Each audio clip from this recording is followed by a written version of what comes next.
नमस्कार, स्वागत है आप सभी का वैदिक एंड वास्तुविद विभोर में। दोस्तों, आज इस वीडियो में मैं आपको केतु के कुछ ऐसे बहुत ही आसान और बहुत ही अचूक उपाय बताने वाला हूं, जिससे आप भी अपने पीड़ित केतु को, कमजोर केतु को, अशुभ केतु को शुभ बना सकते हैं और उसके शुभ ऑस्पिशियस रिजल्ट्स ले सकते हैं। लेकिन किस चीज का कारक है केतु? क्या दर्शाता है केतु? देखिए, केतु जिस भी इंसान की, जिस भी जातक की कुंडली में अच्छा होगा, ऑस्पिशियस, शुभ होगा, सबसे पहले तो वो इंसान को स्पिरिचुअलिटी की तरफ ले जाएगा। मतलब अपने धर्म की ओर वो आकर्षित होगा, धर्म के काम करेगा, रिलीजन की तरफ वो ज्यादा थोड़ा सा झुकाव उसका रहेगा। हीलिंग पावर देता है। मतलब कुछ लोगों को देखा है आपने कि इंसान की जो समस्या है, दूसरे इंसान की समस्या, वो बहुत ही आसानी से समझ लेते हैं और बहुत ही आसानी से उसके उपाय बता देते हैं। इंसान के मन को खुश करना उनके लिए बहुत ही आसान है। इंसान की प्रॉब्लम को समझ के उसकी एक बहुत ही आसान सोल्यूशन निकालना उनके लिए बहुत आसान चीज होती है। ये होती है healing powers, natural healing powers जो नेचर आपको देता है, और ये मिलती है आपको केतु की वजह से। इसलिए कहीं ना कहीं एस्ट्रोलॉजी में भी केतु का एक बहुत ही ज्यादा इंपॉर्टेंट रोल है। मेडिकल साइंस में भी केतु का एक बहुत ही इंपॉर्टेंट रोल है, क्योंकि ये आपको नेचुरल हीलिंग पावर्स, इंसान को ठीक करने की, इंसान की मस्तिष्क की जो एनर्जीज है, नेगेटिव एनर्जीज, उसकी सोच या फिर फिजिकल एनर्जीज जो है, उसकी फिजिकल प्रॉब्लम्स जो है, उनको ठीक करने की भी ताकत आपको कहीं ना कहीं केतु देता है। उसके बाद जिस भी इंसान का केतु अच्छा होता है, आप देखेंगे उसका इंटेलेक्ट बहुत हाई रहता है, इंटेलिजेंट होता है, नॉलेजेबल होता है। प्रीवियस लाइफ में जो आप काम करते थे, जिन चीजों में आप रुचि रखते थे, उनका भी कोई ना कोई छोटा से छोटा अंश इस लाइफ में, इस जिंदगी में लेकर आना, उसकी रिस्पॉन्सिबिलिटी भी केतु के पास है। तो इसलिए जब भी हम एक कुंडली देखते हैं तो हम आराम से पता लगा सकते हैं कि पिछले जन्म में आप कौन से काम में रुचि रखते थे, या फिर आपका ऑक्यूपेशन, प्रोफेशन कौन सा था, सक्सेसफुल था, अनसक्सेसफुल था, अलग बात है, लेकिन हाँ, इसमें आपकी रुचि थी। अच्छा, अगर केतु अशुभ है, ठीक नहीं है, पीड़ित है, तो क्या करेगा? सबसे पहले तो केतु डिटैचमेंट का कारक है। चाहे आपकी रिलेशनशिप से, लव लाइफ से हो गया, चाहे आपका फैमिली लाइफ से हो गया, काम से हो गया, संसार की वर्ल्डली कंफर्ट्स मतलब लग्जरीज से हो गया, मोह माया से हो गया।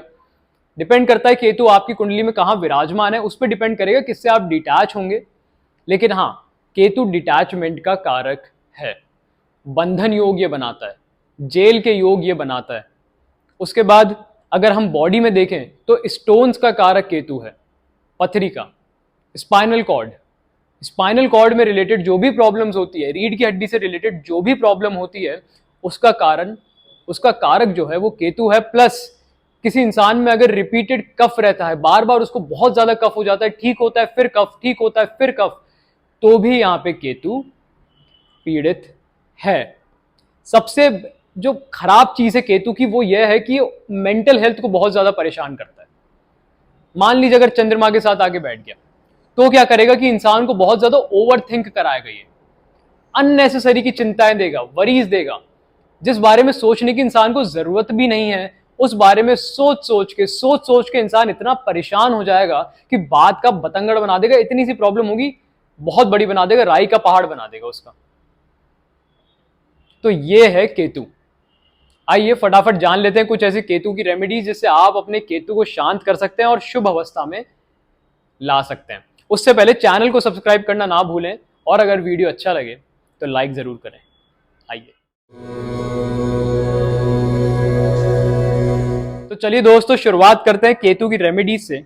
देखिए, जो सबसे पहली रेमेडी है, यही सबसे स्ट्रॉन्गेस्ट रेमेडी है, सबसे ताकतवर रेमेडी है। अगर आप इसको नियमित रूप से करते रहेंगे, या तो रोज या ऑल्टरनेटिव तरीके से या एक पीरियड में करते रहेंगे, तो केतु कभी आपको परेशान करेगा ही नहीं। कुछ भी नहीं करना है, रोज अपने आसपास के गली के कुत्तों को खाना देना है। स्पेशली अगर आप अपनी प्लेट से निकाल के उन्हें रोटी देंगे, ऐसा नहीं कि वहां जाके खाना और फिर प्लेट से निकाल के रोटी दे रहे हैं, लेकिन जो आपकी पहली रोटी बनती है, जैसे हम गाय के लिए निकालते हैं, वैसे ही अगर आपका केतु पीड़ित है तो वो एक रोटी आप या दो रोटी आप आपके सड़क के कुत्तों के लिए भी निकालिए। स्पेशली अगर आपको ब्लैक डॉग मिल जाता है, कोई काला कुत्ता मिल जाता है, बहुत ही बढ़िया। रोज या एक नियमित रूप से आप उनको खाना देना स्टार्ट करें। चलिए रोटी अगर नहीं दे पा रहे हैं तो आप उनके लिए पेडिग्री या जो भी इनका डॉग फूड रहता है वो लेकर आ जाइए और वो उन्हें देना स्टार्ट करें। आप देखिएगा केतु अपने आप आपकी कुंडली के अंदर शांत होना स्टार्ट हो जाएगा फ्रॉम दी वेरी बिगिनिंग। जो पॉजिटिविटी आपको आएगी इमेंस, केतु की कहीं नेगेटिविटी उसके सामने अड़ेगी ही नहीं। पहला समझ में आ गया। दूसरा, कुक्ड राइस, थोड़े से चावल उबालने हैं, उसके अंदर दही और थोड़ा सा नमक मिलाना है, बहुत थोड़ा सा नमक मिलाइएगा। कुक्ड राइस के अंदर चावल उबाल के उसके अंदर दही मिलाइए, बहुत थोड़ा सा नमक मिलाइए और उसके अंदर काले तिल मिला लीजिए।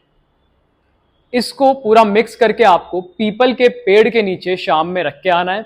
कब रख के आना है? कृष्ण पक्ष के या तो बुधवार को, वेंसडे, या फिर सैटरडे को। दो दिन।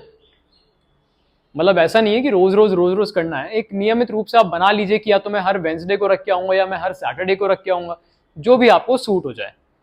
लेकिन बहुत आसान है। चावल के अंदर दही मिलाना है, थोड़ा सा नमक मिलाना है, काले तिल मिलाना है, पीपल के पेड़ के नीचे रखाना है। लेकिन शुरुआत कृष्ण पक्ष, देखिए हम शुक्ल पक्ष करते हैं बहुत सारी चीजों की शुरुआत, ऑस्पिशियस चीजों की, लेकिन यहां पे थोड़ा सा यह है कि हमें इसकी शुरुआत कृष्ण पक्ष से ही करनी है, वेंसडे और सैटरडे।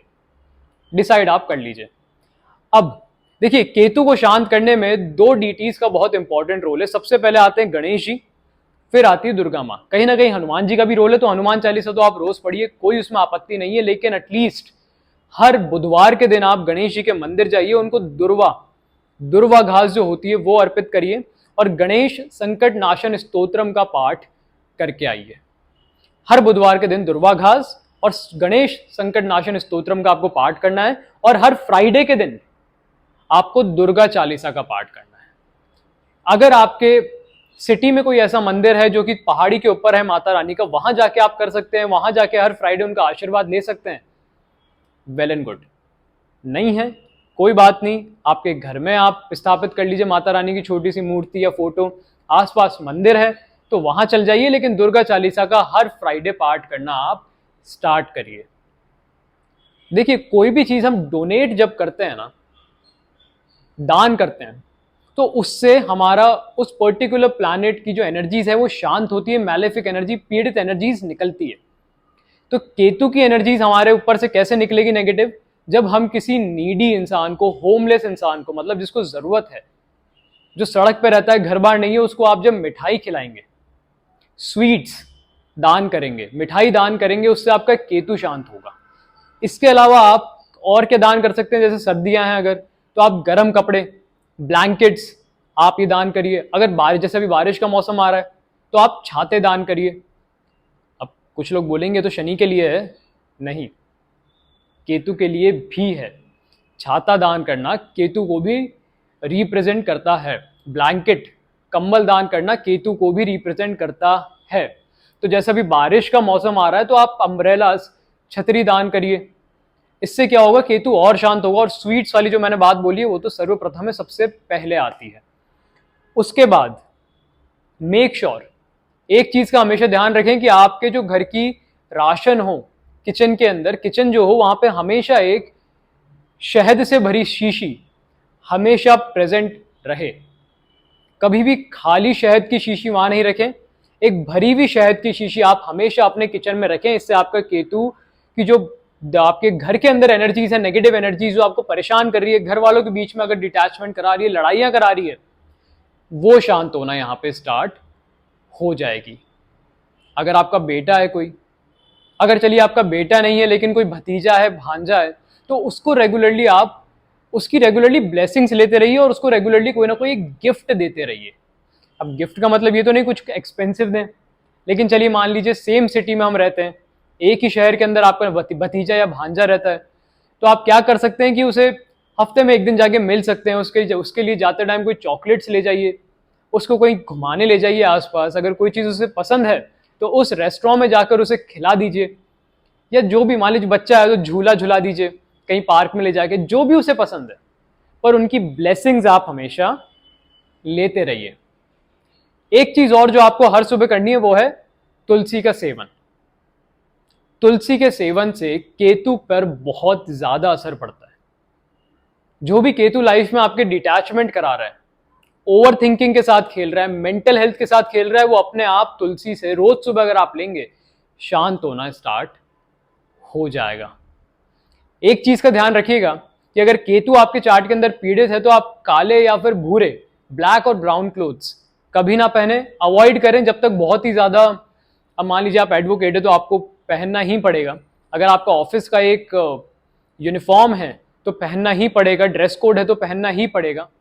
लेकिन अगर आप जहां भी एक इंपॉर्टेंट मीटिंग में जाते हैं तो मेक श्योर कि आप एक कोई सफेद या लाइट शेड का कपड़ा अपने साथ हमेशा रखें।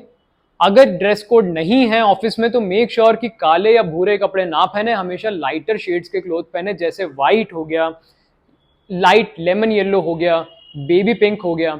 इससे केतु की जो नेगेटिव एनर्जीज हैं वो आप तक नहीं पहुंचेंगी और वो सबड्यूड ही रहेंगी। तो ये थे केतु के कुछ बहुत ही आसान और अचूक उपाय।